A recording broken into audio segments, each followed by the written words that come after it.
Hello, welcome to another edition of Conspirator Brock's Pull List. This is my pull list for the week of October 2nd, 2019. We're already into October. Really giant week this week, surprisingly enough. There's a decent amount of books coming out, so be ready for that.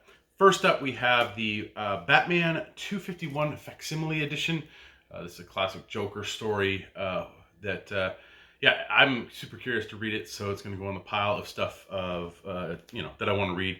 I like the facsimile editions. I think they're really, really great, especially for a lot of those key issues or issues that have gone up in price kind of astronomically. And so this makes it a little more affordable for people to get them and read them and actually enjoy them. So, yeah, I'm super excited that they're doing these things. So, yeah, good job, DC. Keep them up. Marvel does them as well. So you should get those as well. Next up, we have Batman number 80. I know I went from 251 to 80, but this is the 2016 Batman. And that is right here. Yeah, it's a John Romita Jr. cover. It's rough. Catwoman's on it, so that makes it a little bit better, but woof. Yeah, John Romita Jr. does art inside as well, and I so close to the end of King's Run, and they throw Romita Jr. on there. It's his art really hurts a book, and coming off of Clay Mann's art and going to John Romita Jr.'s is a huge, huge mistake, in my opinion, at least aesthetically. Yeah, I'm not excited to actually look at the book.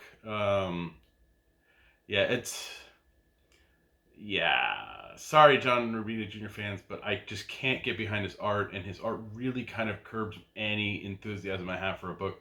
I'll still read it, I'll still enjoy King's writing, but it's really going to be really difficult, especially after Clay Mann and Tony Daniel and Mitch Gerardis and Lee Weeks and like all of the really solid guys they've had on the book so far. Joel Jones did a couple issues.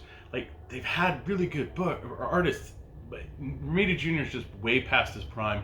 I understand he has fans, but yeah, those fans are not necessarily the ones that are buying these books. And I know it's like, oh, well, we'll put them on, they'll buy it. Yeah, but you're turning off the people that are buying it currently by doing that. So, yeah, sorry. That's my little rant. Next up, we have Batman Teenage Mutant Ninja Turtles 3, number 6 of 6. So this ends the third installment of the Batman TMNT, TMNT 3. It's been really cool, really exciting. Once I finish reading it, I'm most likely just going to put that up on eBay and purge it out. I'm not a huge Turtles fan, but I have enjoyed Tyrion the Force story. Next up, we have Jeff Lemire's Berserker Unbound. The first few issues were pretty good, so I'm going to keep going with it. So we'll see where this goes, what it's going to be. It wants to be something, but it's getting its legs to getting to where this story wants to go. So we'll see. Next up is a DCeased number 5 of 6. So I'm loving DCeased. It's just fun. It's just chaotic zombie DC stuff. It's really cool. If you haven't checked it out, most likely there'll be a collection of it. Get it when that comes out, but really good stuff. Next up is The Dreaming, number 14. I've been enjoying The Dreaming. It's the only book that I've really totally enjoyed from the Sandman universe stuff. I'm going to drop Books of Magic. I decided I've read issue 12, and I was just like, yeah, I'm done. So those 12 issues are going to get purged up, and but just turn away and just not worry about Books of Magic anymore. But Dreaming has definitely been good and interesting. Some issues are better than others, but overall it's really good. Next up is the giant 100-page for Flash. This is the Flash Giant number 1 that DC's been putting out. These are basically kind of what Walmart's getting, but everybody's getting them now, and not just Walmart, but comic book stores. So the first 2 stories in this are brand new Flash stuff, and then they reprint some Flash stuff, and then they reprint some Green Arrow story and a Blue Beetle story. So really interesting how they're going about with these. I'm curious to see how well the new material is in them, but I think for $5 you're getting a lot of material, and in some cases some good material that you can check out and either go, oh, I enjoyed that, I want to keep going, or introduce you to a character that you might not have picked up. So it's really good thing. So yeah, be on the lookout for these. This is the second one. The last one that came out was the Scooby-Doo one, and that was like for the 50th anniversary of Scooby-Doo. I didn't pick that one up, but you can still pick it up at local shops, hopefully. If you can't find one at yours, go to comicsconspiracy.biz. We have plenty of copies up there, and so you can order it and we'll ship it out to you. Next up is Harley Quinn, number 66. And this is continuing the year of the villain. This is the Doom Rising part. The title, the header has changed a bit. So be aware. But yeah, Harley's looking at a flag of Harley that's an homage to the Superman 75 that does the Superman cover, which I thought was pretty cool. So yeah, really good stuff. The Birds of Prey and the Emancipation of One Harley Quinn trailer dropped yesterday. And man, does it look as crazy and as kooky and cool and stylistic as Suicide Squad. I'm super, super pumped for it. I can't wait to dive into it. We get Bud and Lou, the hyenas, all that great stuff. I'm really curious to see how Rosie Perez plays Renee Montoya. It's a little bit older of a for the character, so I'm not used to it because Renee Montoya has mostly been portrayed as a younger character. So I'm curious to see what she brings to the table. And plus the other characters that are coming in, we're getting another Huntress, but we're getting I think we're getting Cassandra Cain, Batgirl, which hopefully is pretty cool.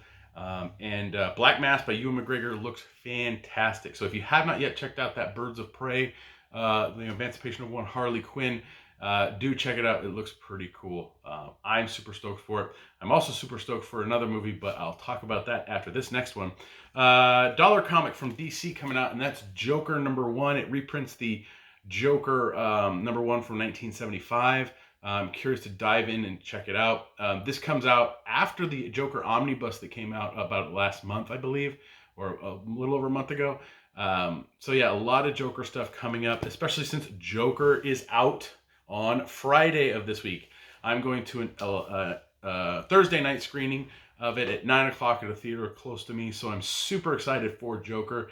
The two trailers I saw, I know there was a third, but I haven't watched it, but the two trailers I saw, each were great in their own mind, or in their own essence, and what they showed. I still have no idea what this movie's about, and that's I really enjoy that going in. I don't want to know what the movie's about necessarily going in. I just want to know whether or not it's something that I can sink my teeth into. And I think with Joker, it's going to be really, really good. A lot of people are going, oh, well, Joker's going to bring out the worst in people and things might happen at screenings and blah, blah, blah, blah, blah. And to me, it's one of those things where those things are anything like that's going to happen regardless because of a crazy person. It's not something that the film itself is doing. It's something that the crazy person already has, and it's just something that's tipped over with this. A lot of people are concerned that things are going to happen like that happened with Aurora, and that shooting happened when The Dark Knight came out. Really sad time. It's a sad time in America, period, for all the gun violence, and it really needs to stop, but that's for another time. But yeah, so am I worried? Not really, but do be a little more careful when you head out to Joker this weekend. I'm super stoked. If you get to watch it, let me know in the comments below what you think of it. I'm hopefully going to be able to do a review video for you guys, just kind of a reaction video, not anything spoilery, just kind of give you a heads up and saying, hey, check this movie out, or you can pass, but I think you should check it out regardless. So continuing with the poll list, next up we have Justice League number 33. Man, Scott Snyder and Tyrion Tyrion's not on this one, but Scott's just knocking it out of the park with his Justice League stuff. I'm super stoked to be reading Justice League every issue. Really cool stuff. The Doom versus Justice idea is really great. It's big, it's giant, it's all over the place. It's what Justice League should be. I mean, we're 33 issues in, and we're still really on the same story that we started with at the beginning with issue 1 coming out of No Justice. And I like but it's broken up into smaller segments of stories to tell this one big story, and I really, really enjoy it. I think that really adds to, again, the longevity of these titles.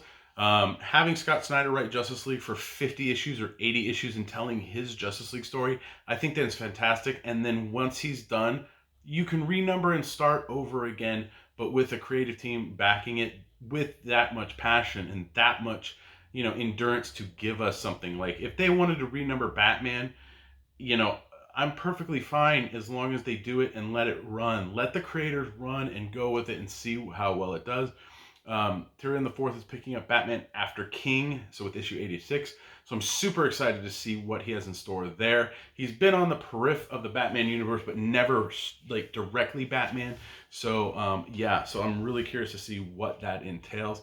But let's keep going because we're still not done with the pull list. Legion of Superheroes Millennium number 2 is out. Issue 1 was great. Following Rose Thorn through just time from kind of in the future with an older Supergirl to the Commandi days to like all of this stuff. Really, really cool. I'm curious to see what happens with the Legion, especially going into a new Legion book that we'll be getting soon. Bendis has done a fantastic job. I think coming over to DC was probably his best work thing he could have done, or career thing he could have done, because a lot of his stuff over at Marvel was becoming very stagnant and it was just not the same. He really seems to have rekindled a passion for comics and for characters, and his Superman is amazing. His Young Justice is amazing. I don't really follow his like Pearl and a few of the other books that he does on his label, but I do like his Young Justice. I do like his action. I do like his Superman. His Event Horizon or his Event Leviathan has been fantastic, and this Legion of Superheroes Millennium has been really, really good. So I'm curious to see where he takes Legion.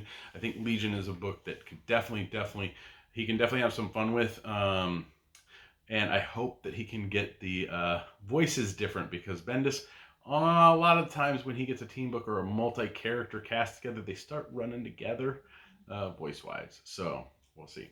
Next up is one from Greg Rucka, and that's Lois Lane at number 4 of 12. Just fantastic book with going with Event Leviathan. Just really, really solid stuff. If you're not reading Lois Lane, you need to be. It's really good.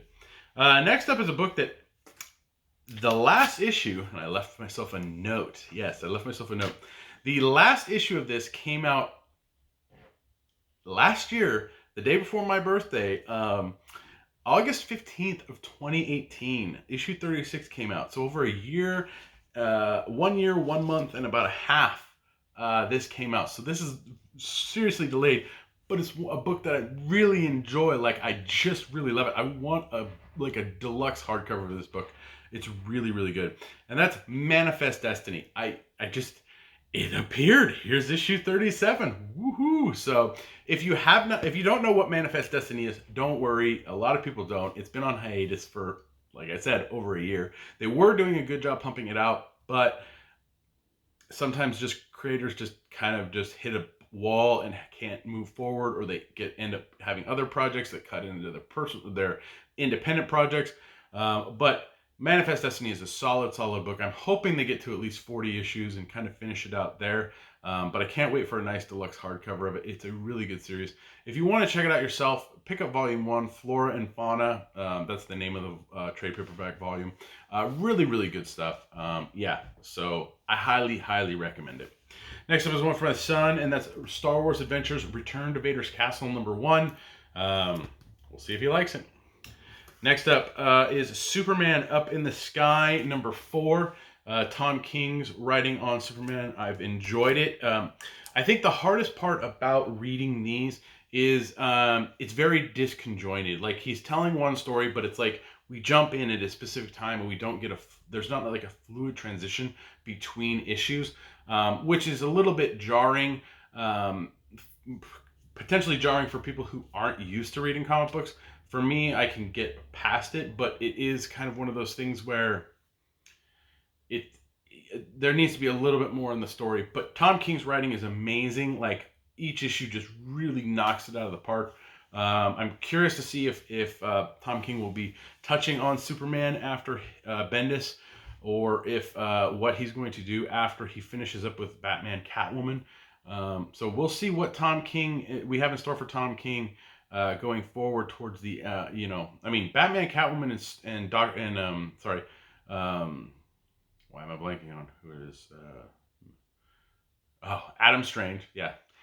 He's doing the Adam Strange book, and he's doing Batman Catwoman for the next year. So I'm curious to see what happens going into 2021 with what Tom's doing, or if Tom's going to be doing something else turning around the summertime. I don't know. We'll see. But yeah, can't wait. Next up is Young Justice number 9. Again, Bendis is doing a great job on this book. Really good, just writing, kind of good book for kind of teens to read. Definitely something that'll get them interested in potentially reading other stuff. So yeah. Now I got variant covers. First is for Batman 80, and it's the DCeased variant cover. So I snagged that one up there. This one's one of the cardstock covers, so barf on that. And then we have the Harley Quinn zombie one for DCeased number 5. Again, cardstock variant, so on that. And then the movie one for DCeased number 5 there. Grab that one. Harley had a DCeased variant for 66, so I snagged that one up. Legion, of course, has the connecting one for Legion of Superheroes Millennium 2. Millennium 1 would connect to it, and it looks pretty cool as a spread. You can find the image online easy enough. It's Brian Hitch, Legion of Superheroes Millennium, connecting cover thing. Lois Lane had a DCeased cover for 4 that I thought was pretty cool, so I snagged that one up. And that's it pretty much for the variants that I got this week. I did end up picking a trade that came out, and that's for Wicked and Divine volume 9. Okay is the title of the trade. This ends the Wicked and Divine. This is the last trade, so it's issues 40 to 45 of Wicked and Divine. I still need to read volume 8, but I'm kind of hesitant because volume 8 is all the one-shots and the weird stuff. So I don't know if I'm going to skip that or not, but it's on my stack of graphic novels to read going forward. And that's it for my pull list, stuff I took home. I did grab some stuff to read. There's just a read list, and that's I picked up the Ghost Rider number 1 by Ed Bryson, and I'm curious to see what his take on Ghost Rider is. I think he's definitely got the talent and tone for Ghost Rider, and we haven't. Sorry, I forgot to turn off my notifications. Yeah, so we'll see about if the Ghost Rider book's any good. And then I also got House of X number 6 of 6. So we're coming to the end of the House of X Powers of 10 12 issue maxi series. I'm not going to get into it. You know how I feel. Yeah, I'm really curious to see where this issue and the last issue for Powers of 10 number 6 will take us next week. And then we'll be going into X-Men written by Hickman. So if you have been following it, super excited. Let me know which ones you're looking forward to. I am definitely saying check out X-Men, X-Force, and potentially New Mutants. The other 3, Fallen Angels, Marauders, and Excalibur. You can check out if you like, but those are ones I'm not really going to recommend yet. I may check them out if we have enough copies of them, so we'll see. I did get a special order in this week. That was a special order I got about a month ago, or 2 weeks ago, 3 weeks ago. I can't remember, but it came beat up and damaged, and so we ordered another one, and that's the Suicide Squad Harley Quinn gallery figure from Diamond. These gallery figures are really cool. They're fairly inexpensive. This one is $50, and you get kind of a nice little Harley statue for fairly cheap. The paint job on it's done very well. They do a really solid job on these ones. They're very light too. Hopefully I'll be getting to an unboxing video of that, but as you can see, I have a couple more things I need to do as well. And this stack represents the 2-minute reviews I need to work on. So there's a lot of stuff I have to do. Yes, I've been reading a lot and finishing stuff up, but I'm getting back into the routine and the groove. So we'll see. So that's it for this week's poll list. Please like, share, and subscribe to the channel. I don't know why share screwed me up there. You can like, share, and subscribe to the channel. You can also listen to me on the Comics Conspiracy podcast. We just recorded episode 421, where we talk a little bit about the Birds of Prey trailer, a little bit about Joker coming up, and just we answer a bunch of listener questions and old listener emails. Those are always fun to answer. So check out that episode. There's a link in the description below for that. Leave any comments that you have in the comment section below. Keep them nice. Anything you're picking up, any questions you have, all that stuff. Again, let me know what you think of Joker down there in the comments below, and all that fun stuff. I'm crossing my fingers that I can get you a like quick reaction or review type video up for Joker. I'm trying to work on getting more content here. So yeah, we'll see. You can help me and my fellow conspirators out through Patreon at www.patreon.com/comicsconspiracy. For as little as $1 a month, you help us with hosting fees, getting food sometimes before we record, and getting products. So thank you very much to all of our Patreon backers. It does help out immensely. It helps me out immensely. But you can help me out a little more directly by picking up anything on any of the Amazon links here or at conspiratorbrock.com. Or you can also go over to my eBay page. There's a link in the description below for that, and pick up anything I've been purging out or getting rid of. Hopefully this weekend I'll be able to get a couple more things up. I need to start going through and just getting rid of stuff. The move really kind of helped me realize what I need to get rid of, what I don't need to be lugging around anymore. I'm not Marie-Kondoing it yet, but I'm definitely going to be getting rid of stuff. And need the money because, food isn't cheap. So, living in the Bay Area isn't cheap, but that's where I am, and that's where the job I have currently is, and that's where my kids have enjoyed living. So that's what I'm here for. So you can follow me on Twitter. My handle's @BrockSager. And as usual, I'll see you next week.